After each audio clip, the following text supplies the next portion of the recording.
위키타임스 뉴스 시청자 여러분 안녕하십니까. 먼저 오늘 첫 소식입니다. 온태리오주에서 전문의를 만나기 위해서 걸리는 시간이 전 세계적으로 가장 긴 것으로 조사가 됐습니다. 11개 나라를 대상으로 전문의의 진단과 치료를 받기 위해서 환자들이 기다려야 하는 시간을 조사한 커먼웰스 펀드 인터내셔널의 최근 관련 자료에 따르면 캐나다는 전문의를 기다리는 환자의 절반 이상이 최소 4주 이상을 기다려야 하고, 이 중에서도 온태리오주가 가장 심각한 것으로 드러났습니다. 이런 수치는 노르웨이와 함께 조사 대상 국가들 중 가장 오랜 시간이 걸리는 것으로 나타났습니다.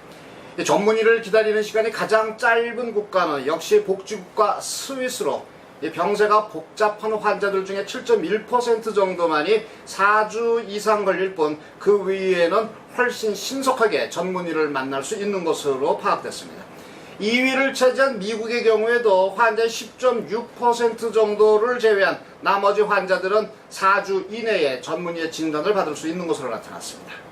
온태리오주 정부기관인 온태리오 건강향상연구소 Health Quality Ontario에 따르면 이 같은 문제를 개선하기 위해서는 가정의와 전문의 간의 긴밀한 연계체제 구축이 시급한 것으로 알려지고 있습니다.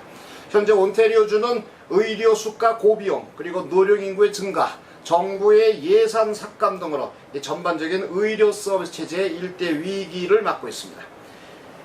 이 헬스 퀄리티 온태리오에 따르면 CT 스캔과 MRI 촬영 등 몇몇 분야에서는 대기 시간이 그동안에 훨씬 줄어드는 것이 사실이지만, 암 수술이라든지 둔부, 그리고 무릎 교체 수술 등 이 긴급 수술을 요하는 수술은 여전히 대기 시간이 길어서 많은 경우가 제때 치료를 받지 못하고 있는 것으로 드러났습니다.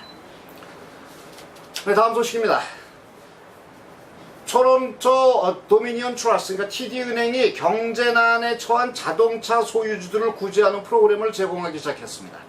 TD은행은 이 TD은행으로부터 대출을 받아서 자동차를 구입한 고객에게 구입 후 1년 이내에 갑작스러운 실직이라든지 자영업 파산 또는 해외 이주 등의 사유가 발생한 경우에 최고 7,500달러까지 감가상각을 보상해주는 자동차 대출 보호 프로그램을 오늘부터 시행한다고 밝혔습니다. TD은행 산하로 자동차 대출 전문 부서의 오토파이낸스라는 곳이 있습니다. 이 TD 오토파이낸스는 이날 이 프로그램의 시행 가능성, 그리고 대출자 구제 방안 등 다각도에 걸쳐서 TD은행은 지난 2년간 꾸준히 검토를 해왔다면서, 이번 자동차 대출 프로그램의 제공은 국내 은행 중 가운데 가장 먼저 시작되는 것으로 예기치 않은 경제적 어려움에 처한 대출자들을 보호하기 위한 조치라고 설명을 했습니다.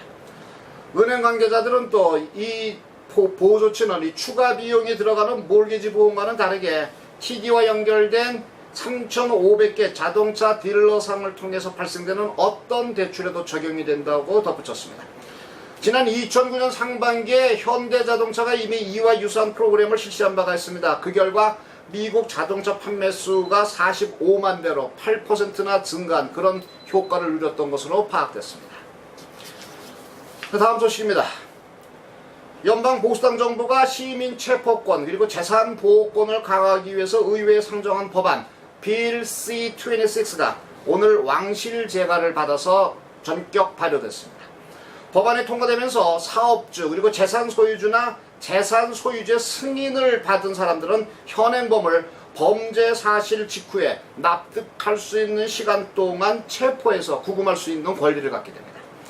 시민체포권은 범행 발생 장소가 본인의 소유지거나 또는 본인 소유의 재산이 피해를 입었을 때 발동될 수 있습니다. 예를 들어서 자신의 사업장에서 절도 현행범을 체포했을 때라든지 공공주차장에서 자기의 소유물을 누군가 훔친 사실을 발견했을 때 시민체포권 발동이 가능해진다는 얘기입니다. 한편 시민체포권 강화를 위한 법 제정은 지난 2010년 토론토의 한 그로서리 스토어에서 발생한 절도 사건 이후 급물살을 탔었습니다. 당시에 토론토 차이나타운에서 그로서리 스토어를 운영하던 데이비드 첸 씨는 화분을 훔쳐 달아나던 용의자를 붙잡아서 감금한 뒤에 경찰에 넘겼는데, 경찰은 첸 씨와 종업원 2명까지도 폭행 및 강제 감금 혐의로 함께 체포해 그 이후 큰 논란이 일었었던 바가 있습니다. 네, 다음 소식입니다. 적자 재정 해소를 위해서 대폭적인 예산 감축과 인력 감축을 시행 중인 오타와 정가가 공무원의 추가 감원 발표가 임박하면서 흉흉한 분위기에 휩싸여 있습니다. 정부는 올 예산안에서 향후 3년간에 걸쳐 연방 공무원 19,200명을 줄여서 52억 달러의 재정 지출을 감축할 계획이라고 밝힌 이후에 지금까지 두 차례에 걸쳐서 각 부처에서 수천여 개의 직책을 폐지했습니다. 감원이 실시될 부처는 인적자원부, 수산부, 교통부, 산업부, 법무부, 국방부, 공공사업부가 유력시 되고 있습니다. 공무원 노조 관계자는 조합원 500여 명이 조만간 해고 통지를 받을 것으로 예상한다고 전하고 있습니다. 공무원 노사협약은 감원 대상 조합원의 명단을 개별 통지의 48시간 전 조합에 일단 먼저 통보하도록 되어 있습니다. 정부의 감원 통보는 개별 해고나 직책 폐지 또는 감원 가능성을 알리는 그런 내용을 담게 되는데, 감원이 실시되는 부처에서는 동료 공무원 사이에 해고를 서로 피하기 위해서 눈에 보이지 않는 잔류 경쟁이 불가피한 실정입니다. CK타임스 뉴스, 저는 내일 이 시각 새로운 소식 가지고 다시 찾아뵙겠습니다. 안녕히 계십시오.